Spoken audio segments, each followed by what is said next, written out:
if you come across setbacks or challenges, they may well be opportunities in disguise, and they may not feel like that at the time. And I can only look at it backwards, like in retrospect, and say, well, actually, those things that happened led me on a different and better path. Now you can argue whether it's for a reason or not. Like it could be random chance. It could, maybe there is something higher in terms of that of purpose. But see opportunity in those things, and I guess be relentlessly curious. Like there are so many interesting, challenging, and important problems to solve in the world, and one of them is going to resonate with you at some point, right? You won't know what that is until you hear that idea maybe and explore it deeper. So if you hear anything, be curious about it, try and learn more.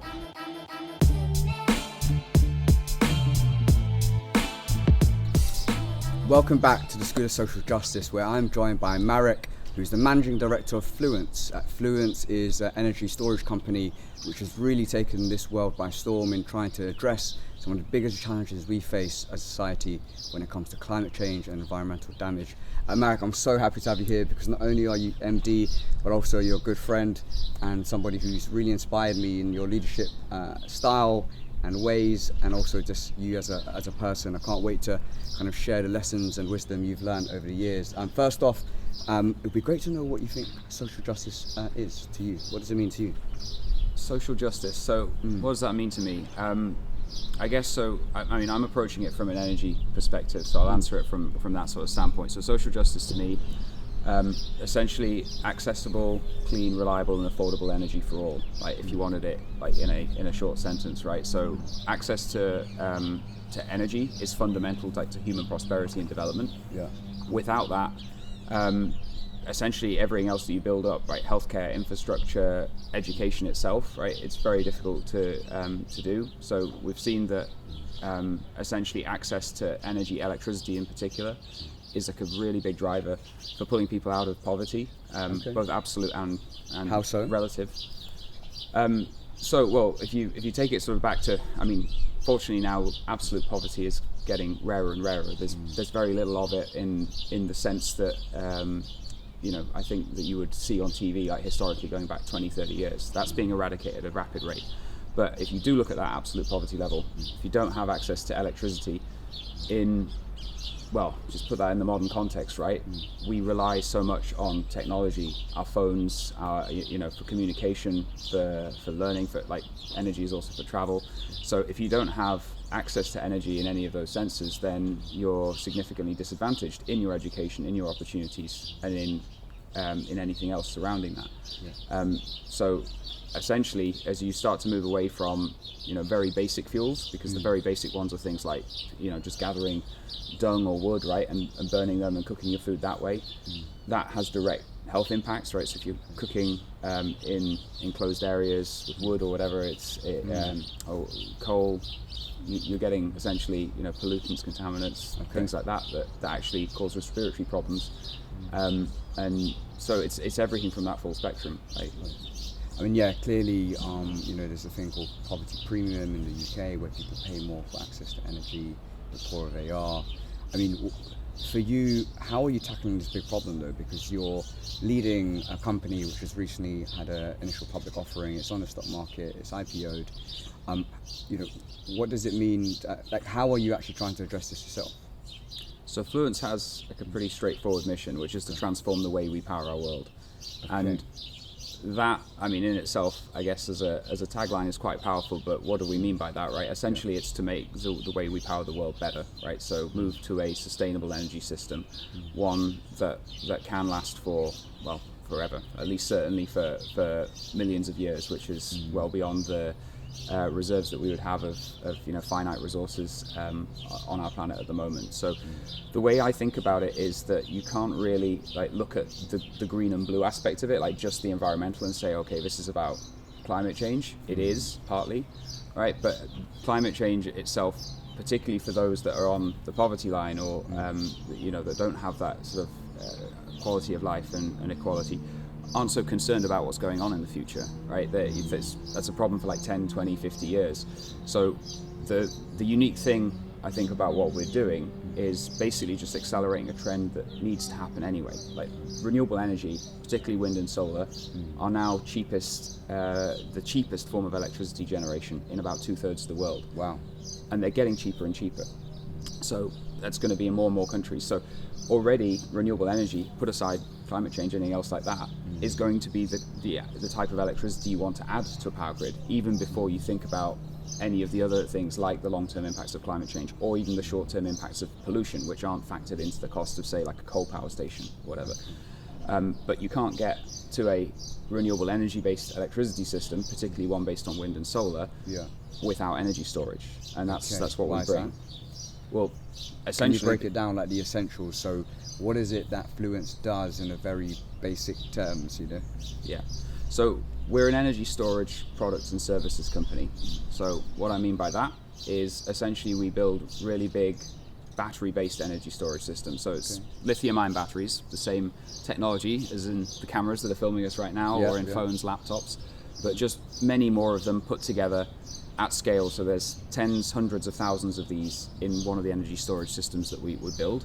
They're rechargeable batteries, so essentially they can take in electricity and then release it at another time. And that's really important for renewable resources, because if you take, it's a beautiful sunny day here. It is, it's absolutely stunning. Solar power, very, very consistent, aside from when clouds come over. It has a nice arc. You get most power out in the middle of the day when the sun is at the highest point. But of course there's no solar power at night. But we still need electricity at night.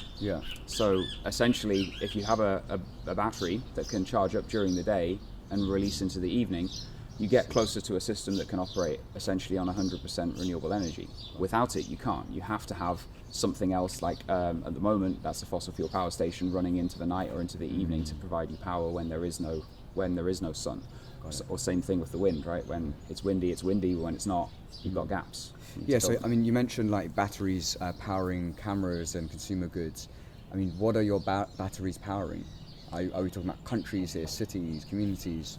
So the electricity grid at a very fundamental level is basically just a supply and demand. So everything that everyone is consuming at any one moment adds up to a total number of kilowatts or megawatts. Okay. And you have to balance that exactly with the amount that you're producing in real time.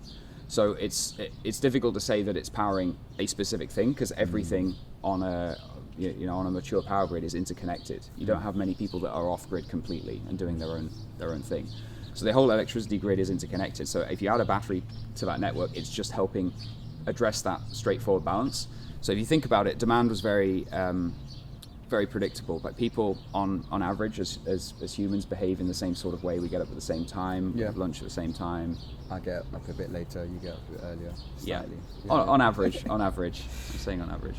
But the demand was predictable, and then in the past we've had big centralized fossil fuel power plants, coal, gas, oil, and you'd be able to just put more fuel into the tank to match the demand. If you move to an electricity system where the generation is not coming from fossil fuels, and you can't just turn it up or turn it down, and it's variable, like the wind's going like this, solar has its own pattern, you still need these things to balance perfectly, because if you don't have balance between supply and demand, either the lights will explode from over voltage, or you'll have a grid blackout, and the power is cut out completely. So your technology allows for that balance to happen. So batteries are very, very fast responding technologies. They respond in milliseconds, and so if there's any imbalances, they can help fill in those gaps. And so it's sort of, that aspect of it is completely independent of location. You can put these in, and that's what they will do. They'll help stabilize the grid at a complete system level. The other thing you can do is also look at the locational component, because basically you see power lines across countries, across different territories and areas, and those power lines are carrying power from where the energy is produced to where it's consumed. And often the likes of wind farms, for instance, right, a lot of them are going offshore, and you've got wind being generated in the ocean, but you've got to get it to specific houses. Now Very it takes far distance. Long distances, and then also those power lines take a long time to get permitted and built. So if you want to change the world quickly, you actually need to be able to either build more power lines or use them more effectively. So the other really big thing we can use batteries for energy storage is essentially as what I like to describe as electron teleportation devices. What's that? Because electricity is basically just electrons. That's Okay. the flow of electrons from A to B. If you have a battery one end of a power line, one at the other end, and you charge one and you discharge the other, electrons are flowing into the battery here, it's charging here, and then electrons are coming out the other one at the other end. So like, if you look at that, basically that looks like you've made a power line, even though there's no power line there. I see. Okay. Right, it's just like so that's what I mean by teleportation device. It's like moving power from A to B without necessarily having to build like a new power line or reinforce one. So that solves the other big challenge of renewables, which is that they're distributed and spread out everywhere, whereas fossil fuel power stations are usually only a handful of them, and they're very centralized. I mean, clearly, Marek, you know your stuff, and I know, we met back in 2015, and you have a background in engineering. I mean, tell us a bit about who you are and why you decided to get into this world of batteries. Yeah, it's a great question. So, as you said, I'm an engineer by background. I studied at school science, technology, engineering, maths, those sort of STEM subjects that you needed. And engineering runs in my family. My dad, my granddad, both were engineers as well. I didn't know necessarily which bit of engineering I wanted to go into. So when I studied my master's in engineering, I went deliberately for a general course. Okay, yeah. So I looked at a bit of everything and got a feel for all the different parts when I was studying at university. But I decided actually to specialize in civil engineering, which is, basically buildings, bridges, art galleries, that kind of thing. I always wanted to do that with a sustainability angle. Why is that? Where does sustainability angle come from? Where does it come why from? Do you care? I mean, ultimately, if you don't have a sustainable energy system, well, it goes beyond energy system, right? Sustainable population, sustainable lifestyle, sustainable anything. By definition, it's going to be unsustainable, and therefore it's going to end. So, in terms of like longevity of the human race and human prosperity, that just seems like a pretty important mission to be focused on one way or another. Definitely. So this was instilled with you whilst you were choosing what to do in your career. And how did you choose on what to do? Yeah, so I don't know where, like, I don't have a pinpoint moment where I can say, oh, this is the moment where I decided I wanted to do something in sustainability. Ultimately, engineers are problem solvers, right? And I like solving problems. I like, fixing difficult things. And I wanted to find something that was at the intersection of those two things. And when I actually finished the degree, I had a few scholarships through it, and one of them was actually an engineering consultancy. I was going to go and work into structural engineering, and it was at the sort of intersection of those two things. But ultimately, I had to pivot and move in a completely different direction, because a few weeks before I started that job, this was in 2009. It was the height of the financial crash. Do you remember? Of course I do. I had an internship. 2 weeks later, they cut it. So very tough times for recent grads. Yeah. So it's pretty much the same thing happened to me a couple of weeks before it started. They revoked my job offer. They basically fired me before I started. So great way to start your career, right? Getting fired from a job before you begin. But that actually that led me on the path I'm on now, which so I guess the main lesson there I learned from it was like there's always opportunity in things that seem like devastating to you at the time. Like it might seem like a really tough way to start your career, but I started looking at PhD programs basically instead to sort of do higher study on basically I wanted to do it on the same topic, but I couldn't find actually anything on sort of sustainable building, sustainable housing that was open. Okay. But through those applications, I got approached about another opportunity, and that was basically looking at what would adding more renewable energy to the power grid mean, and what kind of problems would that cause. How and did how you would see you that solve them. opportunity? Where did that come from? It came from, so one of the programs I did apply for the PhD program was on sustainable buildings. Okay. When I applied, they responded to me saying, "Oh, sorry, we already filled it, but here's another one." So it just came as like it was sort of like these tangential things which you were doing, and it didn't necessarily. You wasn't directly. It just led through serendipity to that opportunity. Yeah. So it's basically a little bit of timing and luck, and a little bit of studying the the right things and being there at the right time. And I feel really fortunate about being, at least I feel, on the battery and the energy storage trend just as it was taking off. And who knows what those next opportunities are, but right, you can find yourself like at a pivotal moment or an inflection point in in something that's going to change the world. And from there, we've grown, very, very fast. After I finished the PhD program, I worked on basically delivering, developing, and deploying the very first battery energy storage project at utility scale, so very, very big scale, basically. And this was at Fluence, when you joined Fluence? Yeah. And technically that's before Fluence still. Okay. And so what was that project? It was the first time that was ever done? So in Europe, there had been sort of like R&D projects, like taxpayer-funded pilots of demonstrating that this technology could work. But what we wanted to do was put a project in Europe that was entirely private sector funded for a return on investment. Because ultimately, if you want something to grow fast, you can't forget, sustainability is not just environmental sustainability, it's also social and it's also financial. Yeah. If you do not have something that's financially sustainable, it's not going to grow ultimately unless you massively subsidize it. Right? So the idea of having investors that could put their money into this technology and prove that it actually works and would make a return on investment was a really powerful message. Okay. And so we did that in 2015, 2016.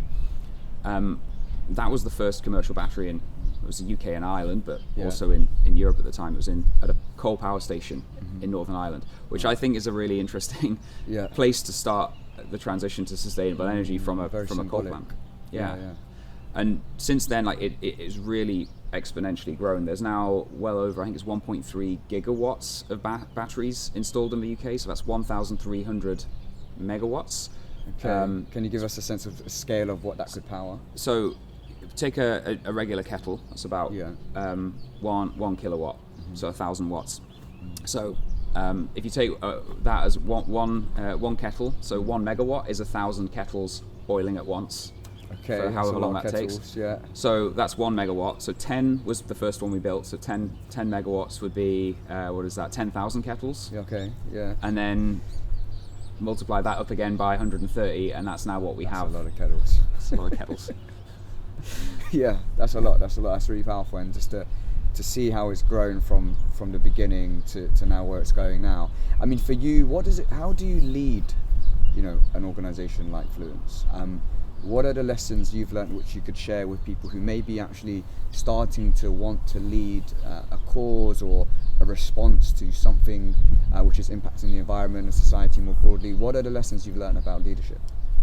So what is expected of you as a leader, I think, changes depending upon the size of the organization and how much of an individual role you'll play in actually building stuff versus building teams to do things for you. So when I joined Fluence, I'm one of the founding members, but we started well backed. We were spun out of a big energy company called AES, Fortune 500, basically electricity producer predominantly in the US, and then Siemens, who most people know as a brand, right? They make a lot of different things, from fridges and phones, I think. They did make phones at one point. I had one. I can't remember what it was called, but I did have a Siemens phone. It was my very first phone. Wow. But anyway, so they're a big engineering company. They both had teams, and then they were brought out and carved out and established into Fluence. So we started very well back with 90 people or so. Nice stuff, yeah. And what were you doing at that point? So a lot of the people we had were in Germany and in the US. Okay. I joined actually in Amsterdam. I was the first hire in to what was the predecessor of Fluence, actually, a company called AES Energy Storage. So the regional president for our business was the one that hired me in, and at the time it was just two of us and a few secondees. So at that time, basically, it wasn't so much leadership as actually just building stuff. Like when you're in this really small, scrappy startup mode, it's basically doing all these different jobs at once. Okay. And so it was a lot more about... What kind of stuff were you doing? Tell us what your day looked like, which is probably very different from what your day looks like now. But yeah, definitely. Scrappy, messy, building. I mean, what were you doing? Give us a sense of... So in order to scale the business, I mentioned that we, before we decided to launch Fluence and take it to essentially to the world and provide this technology to anyone who wanted to buy it, it was sort of being just developed in-house. So that very first battery project, 2013, 14, 15, that we were working on and that came online at the end of that year, we basically were our own customer. So I was the customer as opposed to the sales side. Got it. So you're building it for yourselves. So then, what changed about when I moved to Amsterdam and we started, basically launching what was the predecessor to Fluence was we needed to take the technology and actually make it sellable to someone else. And that's a very different mindset, and we had to build everything from scratch, right? You have to, first thing, if you want to sell something, you have to tell them what it is that you're selling and providing, to tell them how much it costs. You have to, provide the scope of what you're offering and what you're not offering. So we had to build all of that from the very beginning. So this is the planning stage. This is you saying to the world, this is what we want to do, and here's how we're going to do it. Pitching, getting proposals together, which I think is relevant to not only your industry, but to people who are doing campaigns, absolutely, setting objectives. What do you have any tips about the actual practicalities of what you were doing at that scrappy stage? Did you do sprints? What were your methods to creating the product which you eventually created? So yeah, it was a lot of feedback gathering, I guess, very quickly, and we did that through basically putting out like quite a large number of proposals and then just seeing what worked, what didn't. We had some, I guess, painful lessons at the start, because if you didn't explain something clearly in a negotiation later on, it's much harder to row back from that position and say, oh, we didn't include that and we didn't do this. So there were sort of like, lessons that we learned around what worked and what didn't.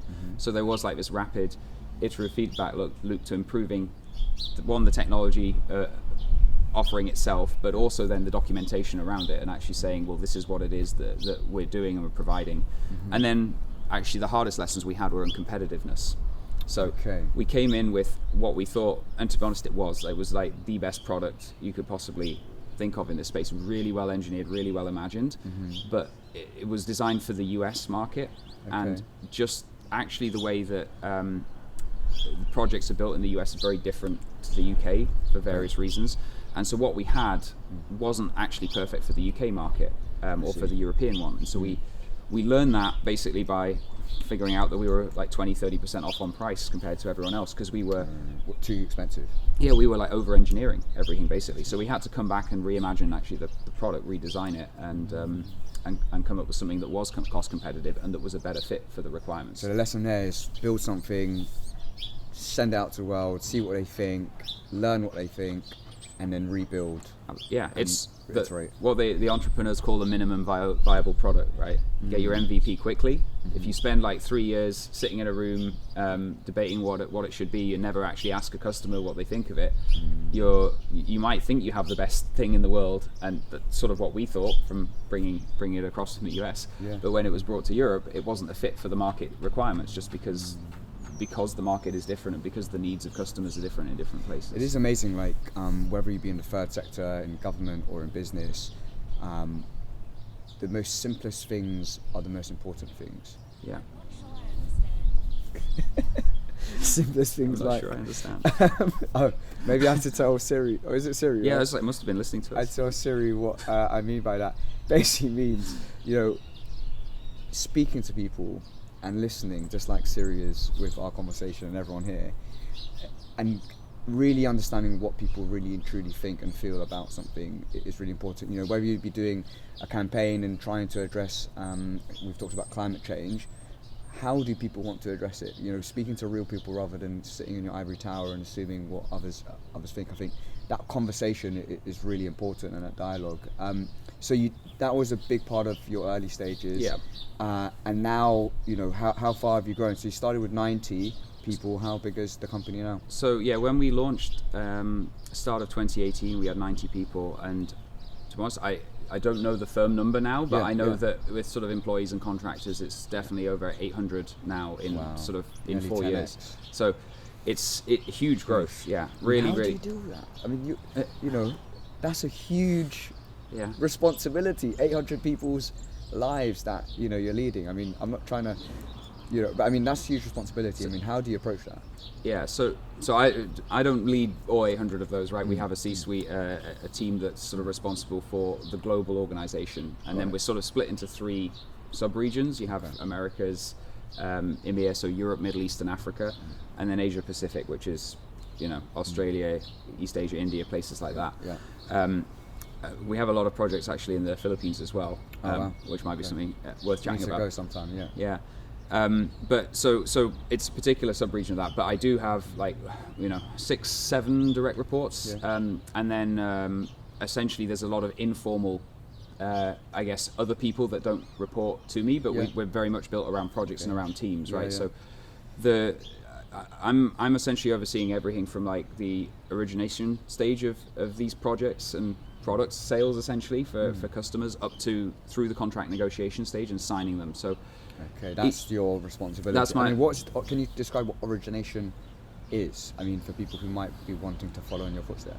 Yeah, so I mean, it can mean very different things in different industries. In our case, because actually there's such a high demand for what we're doing now, it's very different to actually how it was a few years ago. So a few years ago, it was more around that we were just talking about pitching and going out, finding customers, learning from them, trying to find opportunities for our energy storage products. Now it's actually the reverse. We have basically more leads than we can handle. Like, people come to us, they know us, and we actually have to filter through those people, figure out who has the most viable prospect to build out, right? Do they have land for their project secured? Do they have grid connections? That's basically, can you connect it to the power grid? Right. Do you have planning permission to build your project? And importantly, do you have money to build your project? Because if you don't have those things, there's a lot of other people who do. So that's your criteria. So we have to prioritize those, but then we're also having to filter for, well, is the customer a good fit? Because even if you have all those things, if they're looking for, like, the cheapest thing that you can possibly build, rather than something of high quality, an emphasis on safety and performance and so on, they're not necessarily the fit for us. So we're also having to do this like extra layer of like customer segmentation of like, is this customer going to value what we bring or not? And then we have to decide from those, which one of those do we pick? So that involves basically always speaking to those customers, but then from that, taking notes and making a recommendation, like, should we pursue this opportunity or not? And then the final layer, of course, you've got to put on top of all of that is resources, right? No one has infinite resources. So we could say yes to everything and then be all burned out or drop balls across all of these. Or sometimes we have to make hard choices. And even if it's a good project and a good customer, if we don't have the resources, you've got to put the team first and, respect the fact that people also need balance in their lives and they can't just, work flat out 16, 18 hours a day to make things happen. I mean, that's a great ethos to have as a leader, as somebody who's working with a lot of people.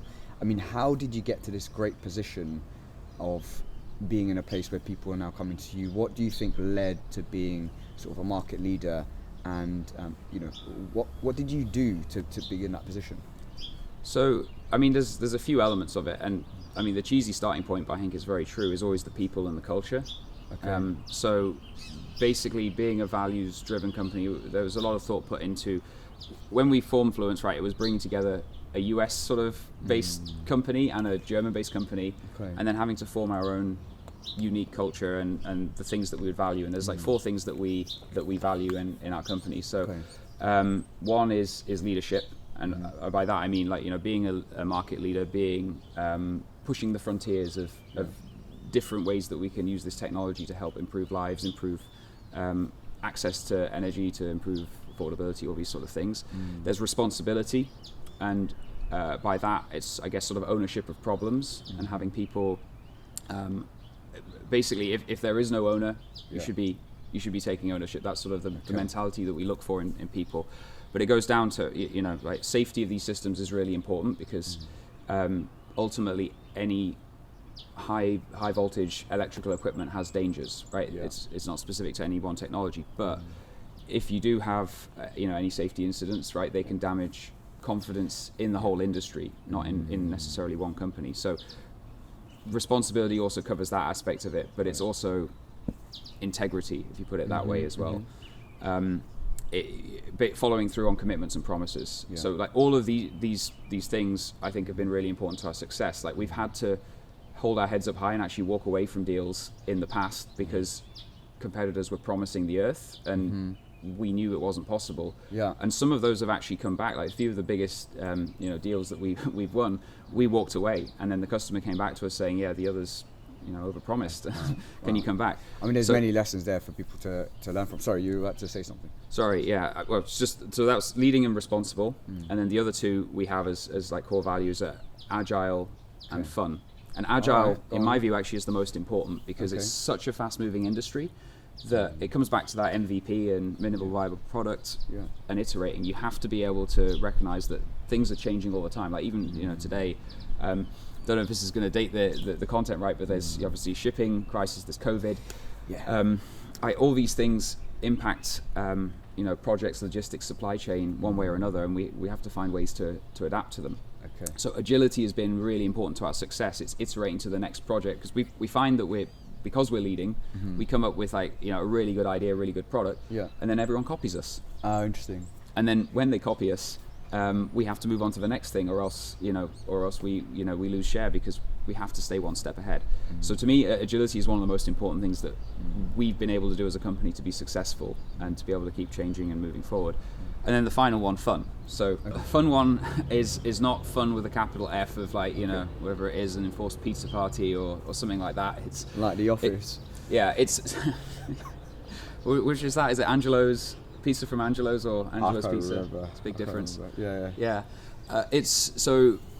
It's a broader definition now, right? You should enjoy what you do. Mostly people are picking this because they picked a job and a company with a mission that really matters, and that drives them forward. So like partly we mean people who actually the work that they do, they enjoy doing it. It gives them opportunity to be creative, to grow, to learn, and to improve the world. So that's a big part of it. But the other elements of fun here, right? We want a very we have and want a very diverse and international culture. So like there's even within our Europe, Middle East, Africa team, I think we have 27 different nationalities. Wow. It could be wrong. Very diverse. So it's across 180 people or so, and then they're spread across like 9 different countries. So the team is extremely diverse, and we're 75% remote work. So we can find the best talent regardless of where they are in the world. It's no longer based on are they in London or are they by our main office in Germany. Whoever they are, wherever they are, most of the time we can hire them remote. That's something that really the pandemic helped switch our thinking on. Enjoying fundamentally the work that you do, hiring diverse and giving people the opportunity to grow and shine. That's sort of what we mean by fun, although of course we do like a good pizza party and a drink as well. Yeah, for sure, which I know because we've had a lot of pizza and drinks here in Bermuda. What I will say is that sometimes when you're talking about really serious matters which can impact people in real difficult and troublesome circumstances, sometimes we can get too serious. But actually thinking about the joy that comes with this work and the ability to meet other people and do things in achieving great things, we should always remember that. So that's a wonderful kind of set of principles which I feel like any organisation can learn from. And thanks for sharing that, Marek. I obviously, as I said, have known you for years now. You're one of my best friends, and I always often cheekily call you the blonde Elon Musk, which I truly believe you are, in terms of you being a leader, an innovator, but also someone who's just like someone who just brings a lot of great kind of stuff to whatever room you're in. Do you have any kind of final lessons or advice or tips which you'd like to share with people who are trying to learn about social justice more broadly, but also figure out what role they want to play in this world in trying to make a difference? I mean, are there any lessons you'd like to share with them? Yeah, so I mean, I guess I'd take this back to what I mentioned earlier on in the interview. At my career, I couldn't have predicted it in advance. If you talked to me when I was at school, I mean, even at university, that I would be doing what I'm doing today, I wouldn't have known, or I certainly didn't envisage myself on that path. So sometimes if you come across setbacks or challenges, they may well be opportunities in disguise, and they may not feel like that at the time. And I can only look at it backwards, like in retrospect, and say, well, actually, those things that happened led me on a different and better path. Now you can argue whether it's for a reason or not. Like it could be random chance. It could maybe there is something higher in terms of that of purpose. But see opportunity in those things, and I guess be relentlessly curious. Like there are so many interesting, challenging, and important problems to solve in the world, and one of them is going to resonate with you at some point, right? You won't know what that is until you hear that idea maybe and explore it deeper. So if you hear anything, be curious about it, try and learn more. I have, beyond what I directly do, there's so many other interesting things that I could explore and could be doing. But I guess the last point is have sufficient focus, because one of the biggest challenges I see with like really strong entrepreneurs, really creative ones, stretching themselves too thin because they have like 5 or 6 different things that they want to do, and they're all very, very different. And again, it comes back to that point of also respecting yourself, respecting your body, respecting your own energy and efforts. You can't do everything at once. Ultimately, if you build a company that sort of self-sustains itself to do one of those, you can move on and do the next one. And that's sort of how how I think about it, right? You can get onto solving more than one problem, but it's going to take some time. Don't try and take on the entire world yourself alone as a startup, right? Grow teams, build teams. I